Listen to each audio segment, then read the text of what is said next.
तो आज की जो जगन्नाथ जी की स्टोरी है एक कल हमने दीन कृष्ण दास एक व्यक्ति है, उसकी कहानी है। आज से लगभग 300 साल पहले आ, ये व्यक्ति हुए, एक बालक थे, इनका नाम था दीन कृष्ण दास। तो खुर्दा स्टेशन है एक बीच में। भुवनेश्वर से हम जब जगन्नाथपुरी जाते हैं, बीच में खुर्दा स्टेशन आता है। खुर्दा के पास में भीमनगर नाम का एक जगह था। वहां पर मधुसूदन नाम के एक व्यक्ति थे। उनके पुत्र का नाम था दीन कृष्ण दास। बहुत अच्छा धार्मिक परिवार था, पूरा वैष्णव परिवार था। और ये उनका पुत्र जो था दीन कृष्ण दास, बचपन से ही भगवान का भक्त था, कृष्ण का भक्त था, जगन्नाथ जी का भक्त था। और बहुत सारे गुण थे उसके अंदर। और जैसे बड़ा हो रहा था, भगवान की भक्ति भी बढ़ रही थी, भगवान के प्रति प्रेम बढ़ रहा था उसका। बचपन से ही भक्त था, धीरे धीरे और बढ़ गया। और भगवान के प्रति इस तरह प्रेम था कि भगवान के प्रेम में वो बहुत सारी कविताएं लिखता था, भजन गाता था, भजन लिखता था, कविता लिखता था। एक तरीके से वो बहुत अच्छा कवि बन गया था। और प्रेम में लोग कवि बन जाते हैं। तो ये भगवान के प्रेम में कवि तो बन गया था। और अनेक अनेक प्रकार की कविताएं, भजन, इस तरह भगवान श्री कृष्ण की लीला, जगन्नाथ लीला से संबंधित लिखता था, लोगों को सुनाता था, बताता था। और धीरे धीरे इसके कारण उसकी प्रसिद्धि बढ़ती गई। इसकी दीन कृष्णदास की प्रसिद्धि बढ़ती गई और वो बहुत फेमस हो गया। हर जगह लोग उसको जानने लगे, उसके फॉलोवर्स उसके बढ़ने लगे। और धीरे धीरे वहाँ का जो राजा है, उसके कान में भी खबर गई कि हमारे नगर में एक व्यक्ति है जो बहुत अच्छी कविता लिखता है जगन्नाथ जी की, भगवान श्री कृष्ण की लीला से संबंधित। तो तो राजा ने भी इच्छा करी कि चलो मैं भी उससे मिलता हूँ।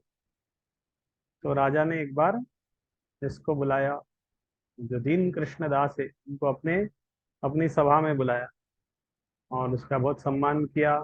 बहुत सारी उसकी प्रसिद्धि बताई और बोले हमने बहुत सुना है आपके बारे में, आप कुछ सुनाइए कविता। तो दीन कृष्णदास ने कुछ उसने अपने लिखाया होगा, इस तरह राजा को सुनाया। राजा बहुत खुश हुआ और राजा ने फिर उनको इंस्ट्रक्शन दिया, एक आदेश दिया।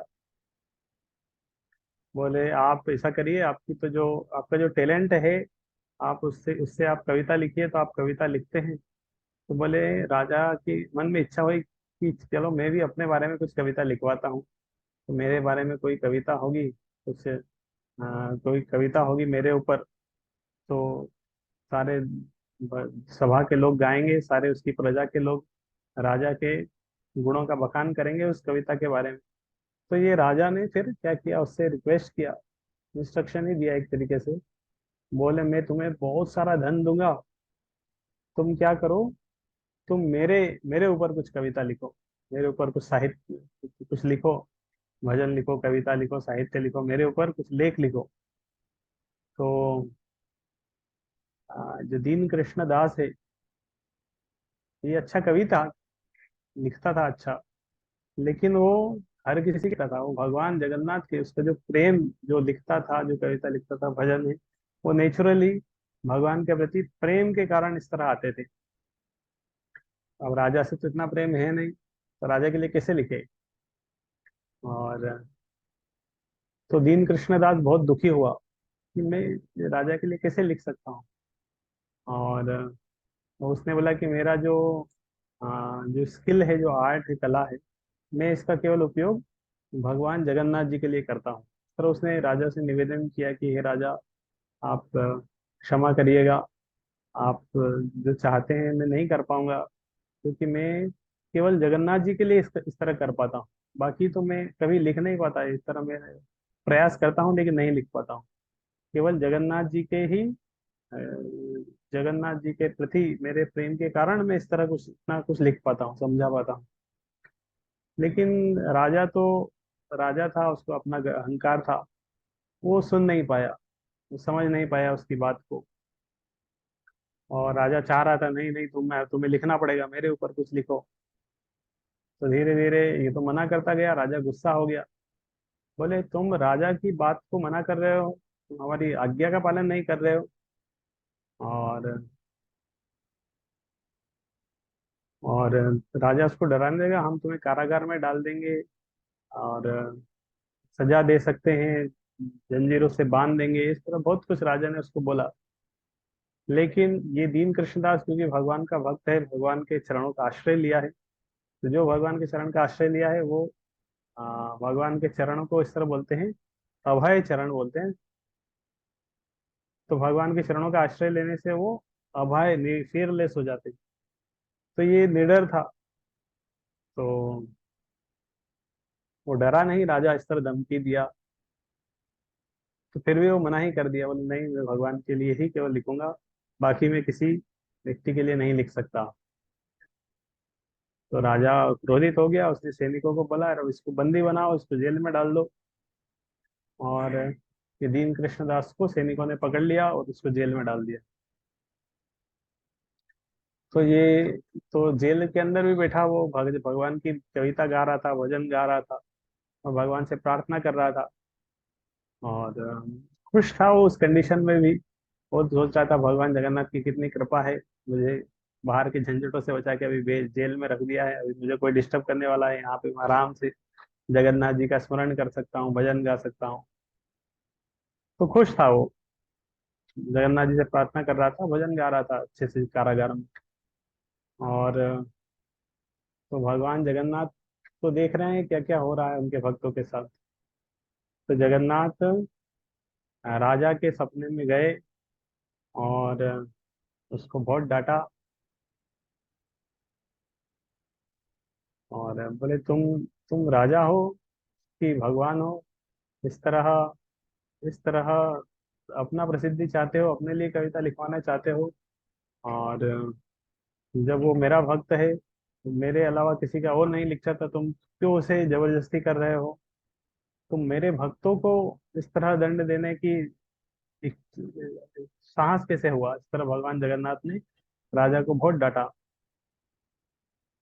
और मेरे भक्तों को कैसे दंड दे सकते हो?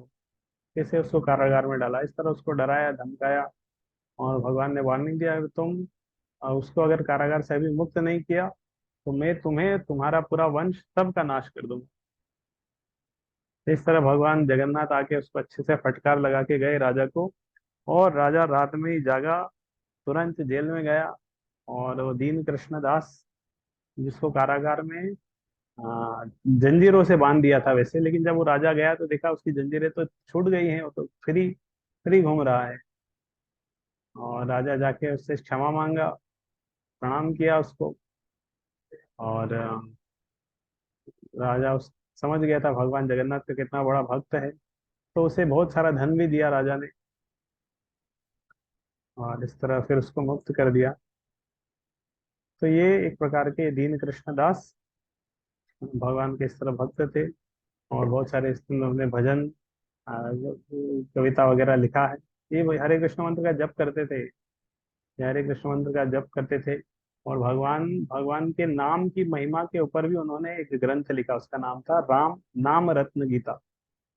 भगवान के नाम की महिमा के ऊपर इस तरह नाम रत्न गीता ग्रंथ लिखा। और भी उड़िया साहित्य में उन्होंने कुछ रस कल्लोल, रस विनोद, इस तरह दो बड़े बड़े साहित्यिक कंट्रीब्यूशन है। जयदेव गोस्वामी से वो बहुत, ये जो दीन कृष्ण दास है क्योंकि ये कवि थे, और कवि है तो कोई बड़े कवि ही उनका प्रेरणा का स्रोत होता है। जैसे कोई छोटा क्रिकेटर है तो बड़ा क्रिकेटर कोई है तो उसका प्रेरणा स्रोत होता है। तो ये दीन कृष्ण दास है, इनके इनके जो आइडियल थे, इनके प्रेरणा स्रोत थे जयदेव गोस्वामी।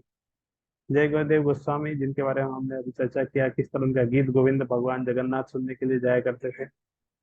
और तो ये जयदेव गोस्वामी जो महान कवि थे, ये उनके प्रेरणा स्रोत थे।